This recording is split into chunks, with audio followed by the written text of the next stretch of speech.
જય માતાજી મિત્રો, જણાવતા ખૂબ જ આનંદ થાય છે કે જામનગર શહેરના આપણા દેવી પૂજક સમાજની દીકરી ખુશીબેન રાજેશભાઈ સોલંકી સારા એવા ક્રિકેટના પ્લેયર છે અને તાજેતરમાં જ બીસીસીઆઈ દ્વારા સૌરાષ્ટ્ર ક્રિકેટ ટીમમાં તેઓ પસંદગી પામ્યા છે અને ટૂંક સમયમાં જ ઇન્ડિયન વિમેન ક્રિકેટ ટીમમાં સિલેક્શન થશે।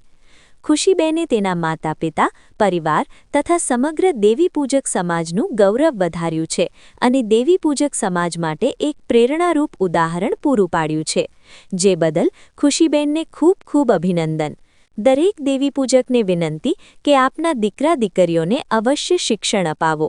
આપણે જે તકલીફ, જે પરિસ્થિતિમાં જીવન ગુજાર્યું છે, એવી તકલીફ આપણા બાળકોને તો ન જ સહન કરવી પડે અને આપણા કરતાં તો કંઈક વધુ સારું જીવન જીવી શકે તે માટે દરેકથી જે બની શકે તેવા મહત્તમ પ્રયત્ન કરવા જોઈએ અને દરેક દેવી પૂજકો બાળકોને શિક્ષણ તો અપાવે જ એવી વિનંતી।